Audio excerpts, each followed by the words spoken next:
people criticizing the younger generation of, they're out there just trying to make $75,000 being a TikTok star. Well, why wouldn't I? Why would I work 2 hours a day, make 75 grand instead of going into an office 8, 9, 10 hours a day with someone yelling at me every day and not being happy when I can sit at home and have a good life and be with my family, whatever it is, and make my 75K that way. I'm passionate about helping leaders get curious about their organizations and helping them create Hello and welcome back infrastructure to and Trust the the alignment Process that allow them Podcast. to I am your grow host, Jon and scale Bassford. I sustainably. am Too excited about our often, guest these today, infrastructure Joel and alignment Worthington. pieces are Joel missed, and doesn't it just creates a lead foundation of organizations, sand he that every transforms time them you from try the to grow inside and go to the out. next level, With more than you 3 sink back decades of down. leadership, What I've experience discovered spanning is that ministry, majority of the time, it's franchising, because leaders executive do not have operations, a process they Joel can is a trust. catalyst Each week, for I'm going real, to give you tips lasting and tricks transformation. about how you can create a sustainable From the growth front lines of organization franchise operations based on to the the boardroom concepts of trust private the executive process. private I've learned that equity to trust firms, the process, Joel it has to be a equips leaders to combination stop both your leadership managing and mindset, start your leading. operational excellence, His work helps founders, and your culture franchisees, to have sustainable and growth. fast-scaling I look forward to teams seeing you build each week. cultures where people thrive and results follow. Joel, those are words after my own heart. Thank you for being part of the show today. Hey, thanks for having me, John. I am excited to talk about leadership. And the redneck version of my purpose is to save the world from bad leaders. So I can say that in much nicer ways. That makes the point a lot better. So, I mean, obviously, you've had an interesting journey from ministry to getting into franchising and that sort of thing. So, tell us a little bit more about that journey and how it kind of transpired. Well, yeah, I give you the short version of why I was in ministry. So I was the pastor's kid, the hell-raising pastor's kid in high school, right? And so turned my life around, accepted the Lord, and my father then was a professor at a Bible college. So I ended up at a Bible college. The funny thing, and I didn't tell the people that I pastored their churches, but I never felt led to be a pastor. And I was a senior, and I asked my dad, "What am I going to do now? I've got a degree because I transferred from the University of Alabama, Roll Tide, to the Bible college to get my life right." And he said, "Well, why don't you just, be an associate pastor and see how it goes?" 16 years later, I pastored 3 churches, had the great privilege of planting a church in one of the poorest counties in America that's still going today. The reason I'm in Waco, Texas, is I came here to take a dying church because I didn't like doing regular things. But anyway, from there, finally, after we got that all turned around, church was growing, booming. We redid the whole facilities and building program and all that stuff. Told my wife it's time for us to go, and I mean go. Shouldn't be in ministry. So the only thing I knew to do outside of pastor a church was sell. And so I'd been selling on the side all my life. Owned a car lot that I on the side as a pastor, and I'd sold all sorts of things. And frankly, let's be real, what do pastors do? They sell. Okay. Sell Jesus, they sell church membership. They're so good at selling that you come on Sunday morning and they ask you to give you their hard-earned money, right? So I got into sales, and that ultimately, just a couple of months later, turned into a franchise development role at Dreammaker Bath and Kitchen, which used to be part of the Dwyer Group, the old name for now Neighborly. And so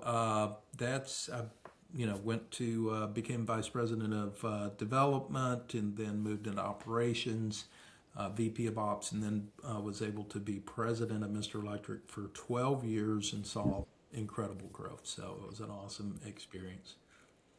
So, what are you doing now to help clients? I know you kind of moved more to the consultant coaching world. Yeah. What are you doing now, and what's that kind of typical engagement like? Yes, I've do keynote speaking. One of the big things I do is a seminar, and that is a training. So right now I've got the first one ready to roll. First spots are coming up May 14th, 15th in Irving, Texas, in the Dallas-Fort Worth area. There'll be several more this year, and then next year there'll be a whole slate of them. But that is a 2-day leadership training course followed by 8 weeks of intensive. Once it's only an hour a week, that really maybe you need to spend. The video is probably about 5 minutes, 5 to 10 minutes, most of the videos, but you have assignments so that you actually take what you learned in the seminar, which is a lot of hands-on, but now you keep putting this into action so that you're able to walk away clearly understanding leadership with a leadership system that I'm going to ask you to memorize, and we're going to work through over and over and over again. Look, I may be wrong, but I don't know that there's another leadership system that exists. People write books on leadership. They talk about servant leadership and, this type of leadership and what leaders do and how leaders act, but there's no system. Here's what you do. And that applies to strategic planning, etc. So you'll walk away with a lot of tools and be able to develop leaders, because I've got a lot of stats up in front of me if we want to look at them. But $8.9 trillion, Gallup says that poor leadership cost us as a nation last year. We have only about 30% engagement, so about 70% of employees are showing up for a paycheck. We talk about systems. I hear constantly at seminars and things, sales, development, marketing, whatever, accounting, all the systems that you need to have.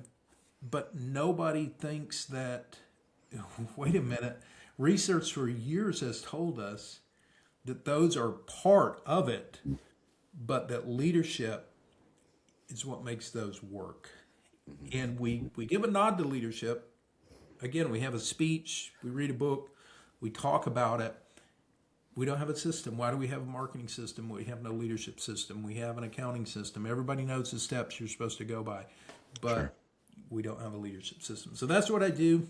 The less redneck way is I train and teach on leadership so to create better leaders so that organizations and people thrive. So what do you think the biggest problems are? Obviously, you got into this for a reason, right? You with your work, especially on the entrepreneurial side and leading teams and being COO. What are the biggest things that you think are facing leaderships today?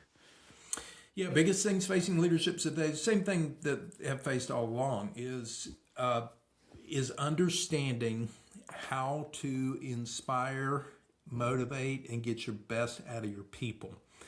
So AI is not coming for all of our jobs, but our jobs are going to all require knowledge of AI. And so yes, it changes. We need to change. We need to be technically competent. So that means every leader, you need to be jumping on AI and figuring it out and understanding how to work and what the opportunities and possibilities are there. But ultimately, you're going to have AI doing a lot of stuff.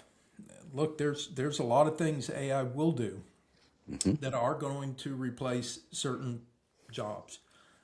But people are still sorely needed, and how to get the most out of those people. So think about it this way. Every leader has a goal. We call it a mission, a vision, a annual goal. That's movement. You're here and you're trying to get over there. Right. Movement requires energy. Energy comes from the people. And until we know how to keep people from showing up for a paycheck and giving us the minimum, and instead coming to work motivated, excited, fired up, and ready to give their best to help you achieve your goal, you're unproductive. Your margins are hurting, and your bottom line's hurting. Right. Efficiency. People have no idea how to develop a leader, right? Either they develop on their own, or we go try to look for one outside. yeah, that it's the same thing. How do we get the most out of our people? Yeah.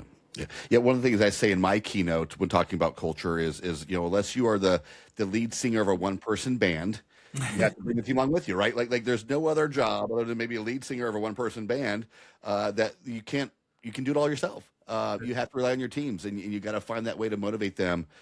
Certainly throughout my career, I've worked with all kinds of people who, throw out the flashy, shiny objects. I've worked at some places that do crazy bonuses and raises Yeah, for no legitimate financial reason, right? Other than I think that was how they saw to keep their staff.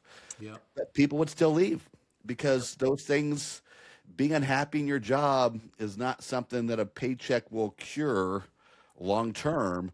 So, what are some of those things like that you see that leaders keep making a mistake in how they go about trying to connect with their team? yeah. Yeah, great question because we usually work on external motivation Hmm. and or manipulation, Right, our favorite tactic, right? Instead of internal inspiration. And so we're trying to do gimmicky stuff, right? We come up with the employee, award system where you build these certain points and you get to choose between a headphone and a this or that or the other, and no, nobody cares. I'm sorry, but yes, some people get those and go, yay. That's not going to keep your employees there. Pay is good. It needs to be competitive, and bonuses are nice. But ultimately, people being miserable is not going to keep them there. So Stephen Covey wrote the Seven Habits of Highly Effective People way back, probably 1990, somewhere around in there. And then he wrote another book that was not as popular, and it's called The Eighth Habit. And the eighth habit is what we need to do, and that's giving people a voice, helping them feel significant, helping them feel a part of the team, like their opinions matter, that they are valued beyond just being a tool, that they are looked at as a person and a human. And when we do those things, that's when we get loyalty. That's when we get a following, right? Because leaders have followers, not just employees. Okay, there's a difference between having an employee and a follower. And the employee will leave you if they're miserable, somebody gives them a better raise, a better position, they're gone. A follower, they are bought into you as the leader, and they want to follow. And again, if you're at the top and you have a lot of management structure underneath you, every one of those leaders, every one of those managers, the engagement of their team is based on them. Hmm. So it all starts from the top of creating that engagement, inspired people who feel like, hey, I'm not working out of fear. I'm working out of, man, I'm going to be creative, give it my best, and figure this thing out. That's what we're missing. And we think, and again, pay raises are great. All these two incentives. Oh, we're going to give a new contest. Right. Okay, great. You know what happens to most of those contests? One or two people get so ahead so early, everybody else checks out, Right. and then they kind of get upset. Johnny won the contest again. Susie's always winning the right, and it does nothing for we do all sorts of again seeking to do external motivation. It's like the car industry. Hmm. Who buys a car at full price nowadays? Right.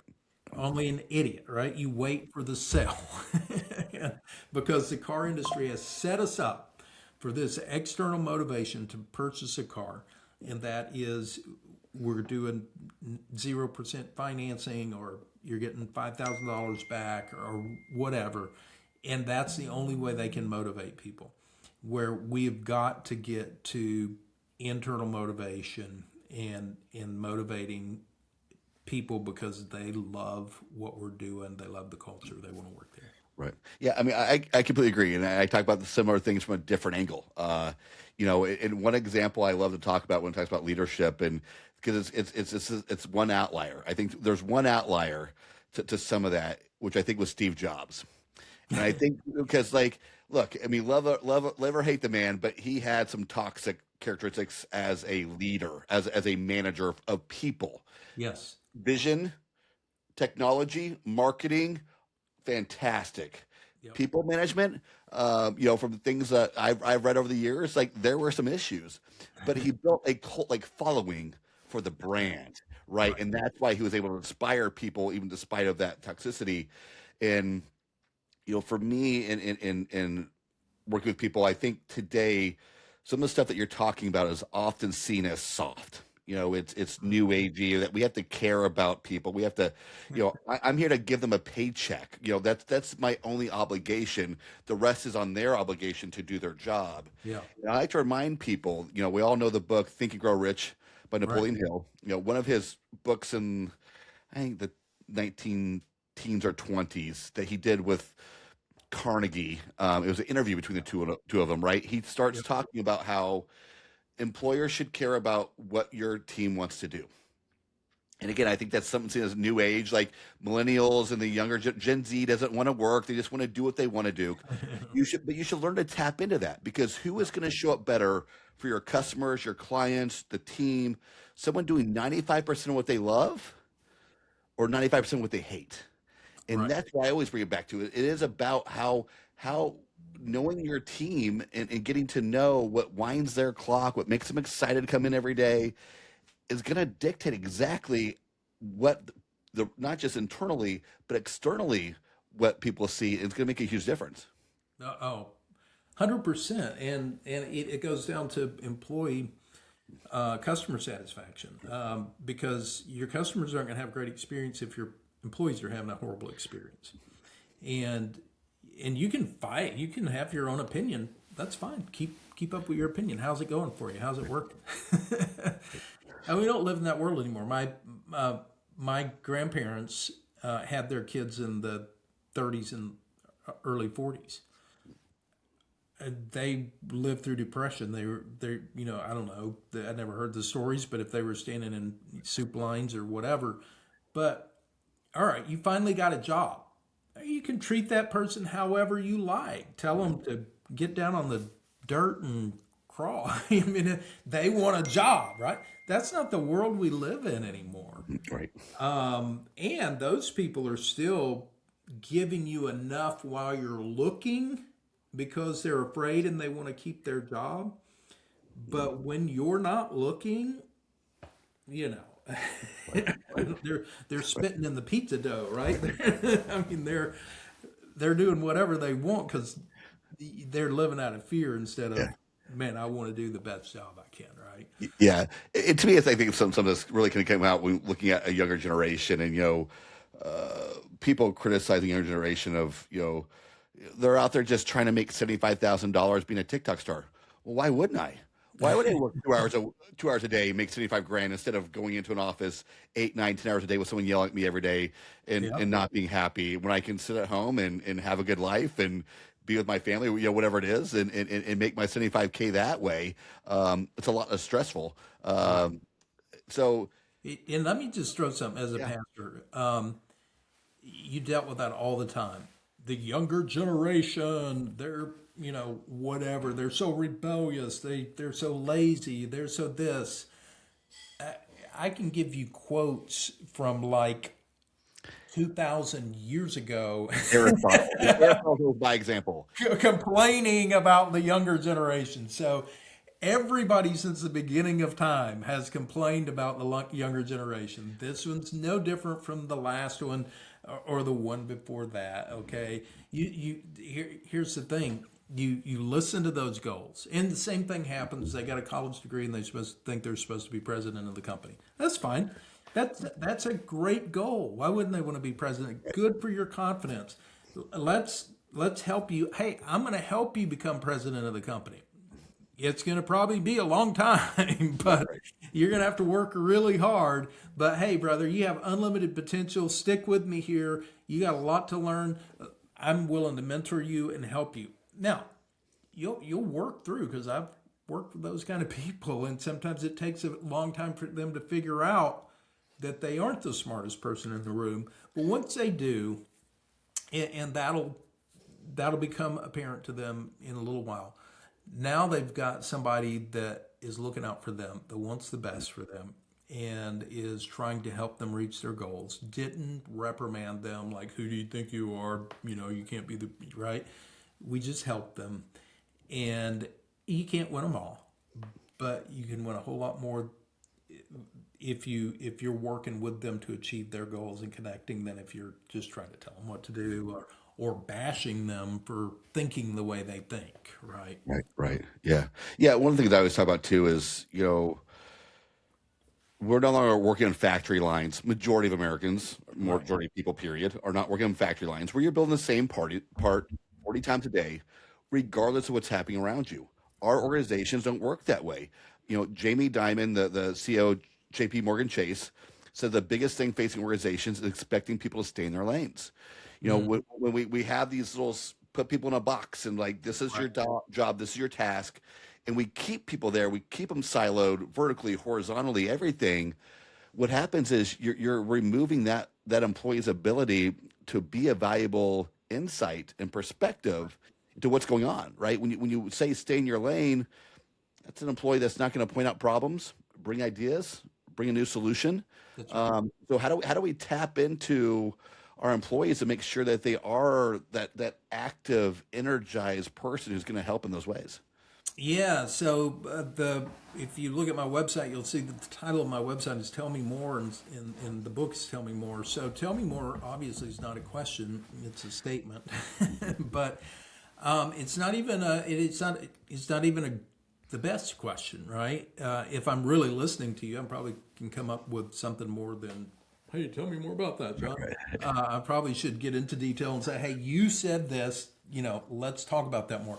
Tell me more is the mindset that drives everything as a leader, especially with those things. All right. If we have, in Eastern philosophy, it's called a beginner's mind. Okay. So if we go into everything with a beginner's mind, and by the way, the biggest hindrance to future success is past success, thinking that I can do it the same way, and I'm going to get the same results. Phew, things change so fast nowadays. That's not going to work. So you need to have a beginner's mindset anyway, but it's about being curious. It's about asking deep questions, about listening, and it's about questioning your data and digging deeper on your data and not making assumptions because you get, some performance indicator that you go, "Oh my God, this is why." Well, did you stop to ask the people closest to the situation to see, "Yep, we know you've got a lot of experience and it's typically that. Why don't we dig in and see what the frontline people that are responsible for that number, what they're saying?" Right? We intentionally set up a culture that says, "Tell me more." We want to hear more. So it's okay to speak the truth. We're going to tell you more, by the way, because I've interviewed hundreds of employees, and many of them don't know what their job description is. And like, "Hey, did you get a job description?" "Yeah, I got one." But one day they tell me to do this, one day they tell me to do that, and one day they tell me to do the other, and I'm not really sure. Okay, do you know how to win? Do you know how you get a high five, an attaboy? Not really. Do you know why you get your bonus? No, not really.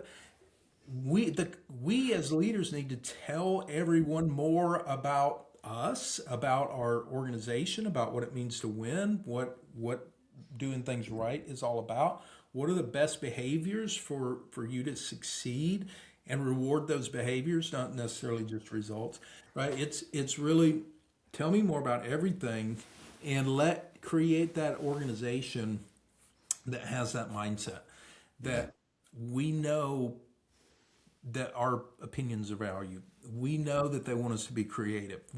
We know, and that doesn't look. We mentioned soft and trying to, oh gosh, great idea. Susie, we'll have to do that, or afraid now I'm going to offend her. Get off it.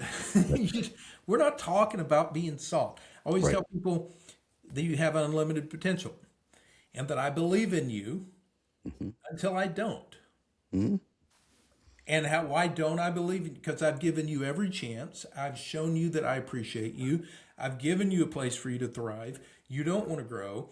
You don't want to listen. You continuously screw around. And guess what? At that point, I'm done. I'm done. I'm done. And you're on the road. I'm going to give you a new opportunity, and I'm going to find somebody that wants to release their potential and join me in this endeavor to make this organization great. Now, you do that, I'm with you, I'm helping you, but I'm going to say, hey, hold on a sec. I can ask a question and help you think about it, though, right? I don't have to even generally reprimand you. I can generally say, John, why'd you do that? And how do you think it went? And how should you do this again? And what do you think the repercussions? And 99% of the people are going to come up with the right answers. The 1%, you're going to go, my God, I got somebody dumber than a rock here, and I need to move on. Okay, so that's reality. Okay, Yeah. Something you said there, I liked, which is, starting out with showing that you trust and believe in them. I think too often the reverse happens, and it made me think of a movie from the '90s, Dangerous Minds, which is a movie about an inner city school, and a teacher goes there and said to the classroom who bad home lives, bad situations, aren't going to college, right? Like Yep. not doing homework, and she gives everyone an A to start with. She's like, everyone has 100%. Nothing's been done yet, right? But like you're starting out at 100%, and it Wow. changed their minds. Like I've never had an A Yeah. before. Is this for real? Like they were challenging her back. Is this for real? And I say that because I think too often leaders hire people for their job and say, okay, now prove to me you can do the job before I'll That's trust right. you. That's And right. I'm a believer that the minute you send that offer letter, you hire them, whatever that final step is in that process, that's when you start trusting them That's right. until they prove you otherwise. And I think too often, and I think if we did that with our teams more often and showed them that we believe in them, trust them, and part of my creating a curious culture in leadership is about we often as teams and including leaders don't tap into the new person because they've been here for 2 weeks. What the hell do they know? But Right. who is the person coming in without traditions and any negative culture, any boundaries to bringing new perspectives and ideas? The new person, right? But we don't tap into that. So again, how do we kind of create that mechanism that allows us to step out of some of those pitfalls we tend to fall into? Yeah, great question. And here's the way I teach it is number one, I'm responsible for everything. So if we hired you, we should have done our homework. Now, when you come on board, if you're working directly for me, I'm going to say, man, we're so excited to have you, John. I mean, God, look at the things you did in the past at your other previous position, and you graduated with whatever a 4.0 from wherever. I'm going to list some of the things that were in your resume, and I'm going to say, man, so excited to have you on the team. God, we're just excited about what you're going to accomplish, and we have high expectations for you. Okay, because we believe in you. Now I'm going to trust you till you give me reason not to. Now you don't live up to our expectations. Whenever, first week, first 6 months. Now here's how that conversation goes. John, man, tell me what's going on with whether it's performance, behavior, whatever it is. And once you start talking through, then now I get to say these horrific words that nobody wants to hear. Wow, man, I am so disappointed in you, John. And I'm going to say it in that tone. Man, I mean, I can't, I just, I really don't, I'm at a loss for words. I don't understand. Why did you allow this to happen? What are you going to do about this in the future to make this right? Because I know you're better than this. No, you go, oh man, a lot of people are just going to laugh you off and blah, blah, blah. No, some of them will. And if you're in a very hardcore blue collar industry, you might have a few, but even the ones that do, oh, they heard you loud and clear. And they got a knife in their heart and they want to do better. Okay, so you got to change your thinking about your people first, because we always find what we're looking for. We always find, look, hate to bring this in, but look at politics 2026. An event occurs. Watch one group of people call it the most horrible thing ever, and call another group sees the same thing and says it's the greatest thing ever. And because we have commitment bias, and there's another bias, can't think of the word right now, but when we commit to something, and the other bias is more appropriate, but when we're on the left or we're on the right or wherever we are, then we look for ways to back up what we already believe. So the brain works by making decisions: emotion, belief, logic. By the time you get to the logic, you're already trying to prove what you already believe, because you want to believe it, right? So then our world would become a self-fulfilling prophecy. If we believe everybody's out to get us, we probably live in a world where we find, oh my God, we're right. Everybody's out to get that guy was trying to rip me off. That guy. If we believe people are generally good, we find generally good people. So it starts with our mindset, right? I believe in the best in this person. I believe that they're going to kill it. I believe they have unlimited potential. I'm going to help them release that potential. And then you get to have that conversation. If you think they suck out of the gate, you're good for nothing, John. You're going to have to prove yourself to me. Right. Now, when you screw up, which you are, I found what I was looking for. How does that conversation go? I knew you sucked, John. I knew you were going to screw up. Here, blah, blah, blah, blah. And now you feel 2 feet tall, and you may stay on the team, and you may even go, I'm so sorry. But you're working out of the wrong mindset now. You're not working out of power. You're not working out of confidence. You're not working out of, man, this, I can stop the CYA culture in my own mindset, in my own mind, which it grips most of our employees, where I'm not working out of creativity, confidence, passion, of knowing that, man, I'm going to go for this thing, and if I make a mistake, I know the leaders will understand and they will cheer me and say, man, look at all the good you did. Yes, you screwed up this one, but wow, what a breakthrough. Most people aren't working in that mindset. They're working from the other. You didn't believe in me. You got to prove it. Now I made a mistake, which we all do. And now I'm humbled, all right. And I might be a little afraid to make a mistake. But now then, all my time is on not making mistakes, looking over my shoulder, right, rather than just being comfortable to give all my energy toward the job and know if I screw something up along the way, it's going to be okay. Yeah. I've seen Tony Robbins do an exercise about you find what you're looking for. I've seen him do it on a podcast. I'm sure he does it from the stage, but he had someone look around the room, find something red, and then he once that person looks around, don't tell me what it is. Now show me something blue that you saw. Right, it switches it up, and they can't name anything blue. And they go back to the red and say. So they couldn't find it because they weren't looking for it, right? Is the first part of the example. And then the second part is, now tell me something red. And he goes, your mind does the opposite there.